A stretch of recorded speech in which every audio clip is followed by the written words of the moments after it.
Ano ba ang nangyayari? Bakit napuno ng usok ang rooftop namin?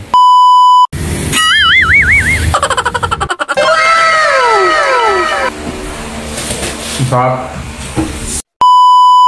Hi guys, today nga is my rest day. Kaya naman, ang duty ko ngayon ay lutuan sila ng masarap na pagkain. At syempre, banding na rin sa kailan dalawa. Nakatuwa lang isipin at meron na akong katulong sa pagkakit ng mga gamit sa rooftop. Napakaswerte ko nga ito kay Caleb dahil napakaresponsable niyang anak at napakasweet at matulungin sa kanyang magulang. Ito nga pala yung tinanim ko nakaraang linggo. Ito nga pala ay turmeric. Ang ganda na, umusbong na siya. Bago nga pala ako mag-start, nag-prepare muna ako at para makagawa ako ng video para sa pag-affiliate. Dahil nga, sobrang dami ko na namang i-review ngayon guys. Dahil every other day nga, may dumating na parcel. Hindi ko na tuloy alam kung ano unahin ko. Dahil nga minsan ay busy na ako sa trabaho ko. Pero nagpapasalamat talaga ako sa taas dahil pinakilala niya sa akin ng pag-affiliate. Super grateful nga ako guys at nagpapasalamat talaga ako sa mga taong sumusuporta sa akin at mga seller na nagpapadala ng mga gamit para i-review ko. Minsan napapaisip ako, iba rin talaga kumilos si Lord, no? Ito nga yung sinasabi ng mga matanda na si Lord ay may mas malaking plano pa kaysa plano mo.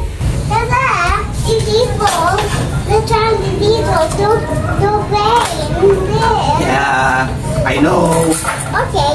O diba, buti lang meron akong anak na maalahanin. Ito na nga, balik tayo sa usaping pag-affiliate. Alam nyo ba na lahat ay pwedeng mag-affiliate? Pero hindi para sa lahat. Ano daw?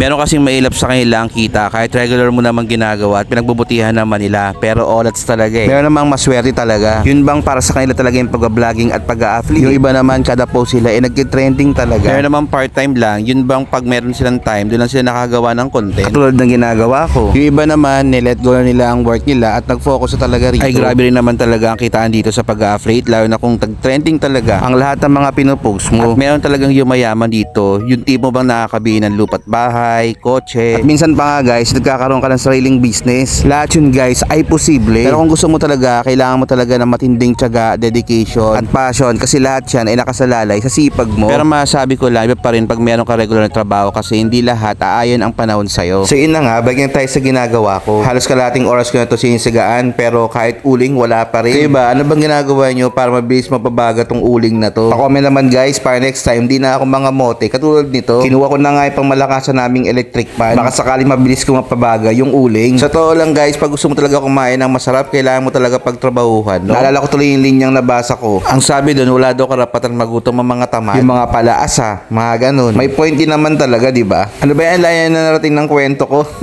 So yun na nga, naalala ko na kung paano pabagahin to. Hindi ko nga alam, hindi ko naman first time mag-ihaw. So dyan nakalimutan ko lang talaga kung paano ako napabaga nakaraan. Sa totoo lang, nainis talaga ako dyan. Siyempre, tayo suko dahil nga gustong-gusto natin kumain ng inihaw. Kasi nakaraan ko pa talaga ito gusto gawin. Mas dumagdag pa yung isa, sumakit lalo yung ulo ko dahil paikot-ikot sa ihawan. Pero sa mga panahon na nga yan, ramdam niya rin na naiinis na ako. Pero hindi tayo susuko. Kaya na rin to, basic lang naman to.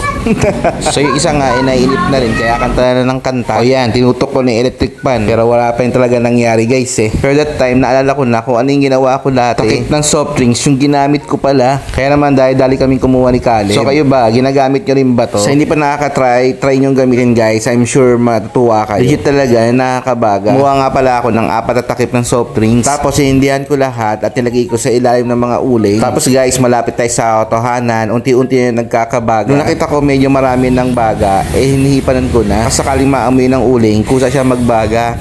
Pinagtulungan na nga lang namin ni Caleb na hipan to. So habang inaantay natin yung pagdami ng baga, flex ko lang tong 1.5 na kilo ni Lempo. Actually nakaraan ko pa talaga ito binili kasi every Monday meron siyang gian dito. 1.5 na kilo nga pala ang binili ko. After nun, pinamarinate ko kaagad. Sa totoo lang guys, every Monday talaga namimili ako sa Tiangge kasi napakamura ng karne at saka ng mga gulay. Kaya nyo guys, gagawin ko to ng mini vlog at para makita nyo na rin kung gaano kamura yung mga binibentang gulay, isda, karne at iba-iba pa. Tingnan nyo isa, tuwan-tuwa siya kasi nakapag-start na kami mag-ihaw.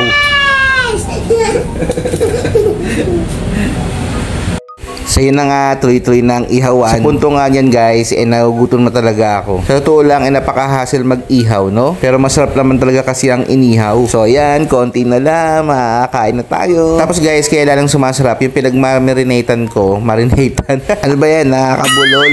Yung pinagmarinatan, yung sauce no, nilalagay ko sa baboy din. Kaya yan, yung residue niya tumulo sa uling, kaya kumapal yung uso. Ay nako, talagang hindi ako makahinga dyan. Minamadali ko na nga lutuin yan. So yun na nga, after ko mag-ihaw, inihaw, nagpahinga ako saglit. Tapos nag-shoot ako ng another video para sa isa ko pang product. Para unti-unti nababawasan yung i-review ko. Alam nyo ba na meron akong mga ibang pinost na ni-review at nag-trending talaga siya. Merong mga 200 views, 300 views plus, at meron ding 1.1 million na views at malaki rin naman talaga ang nakuha kong komisyon sa 1.1 million na views. Next time kwento ko sa inyo kung gaano ba kalaki ang kita or komisyon sa mga views na meron ako. Nakadepende ba talaga sa views ang kita or kahit ilang views kikita ka talaga. Lahat yan ay ikwento ko sa next vlog ko. So yun na nga, sa 1.5 na inihaw ko, kumuha lang ako ng ilang piraso kasi nag-crave ako sa dinakdakan. Actually first time ko gumawa nito at nagpaturo lang ako sa YouTube University. Pinekos-mekos ko lang lahat ng ingredients, walang atay at nakalimutan ko ang ginger. Kaya kung ano na lang ang available, yun na lang ang nilagay ko. Naglagay nga ako dyan ng puting sibuyas. As in, marami talagang puting sibuyas ang nilagay ko. Kasi guys, paborito ko talaga yung sibuyas, lalo na yung puti. Tapos naglagay rin ako ng konting pula para mag-balance yung anghang at tamis. Tapos ceiling green. Tapos naglagay rin ako ng 3 pirasong kalamansi. Tapos suka, pampabalance ng lasa. Tapos sinamahan ko na rin na maraming pamintang powder. Itaas ang kamay na mahilig sa paminta. Ako, na-enjoy ko pag maraming paminta. Nakalimutan ko nga rito yung atay ng manok kasi mas masarap yun pag meron. Pati ginger, nakalimutan ko rin. Nakalimutan ko nga palang sabihin, naglagay din ako ng 2 pirasong sachet ng mayonnaise. Tapos naglagay rin pala ako ng pulang sili para may sipang anghang. Tapos ito na nga, dyan palang takam na ako. Excited talaga akong tikman. Nga pala, naglagay rin pala ako ng seasoning para mas lalong sumarap. So ito na nga, tikiman time na. Ay nako guys, sobrang sarap talaga. Dinakdakan.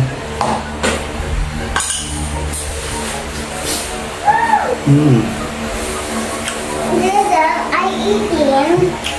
To eat much eat rice and mommy give her. Don't eat too much rice because you're my dad. Oh no! My apple.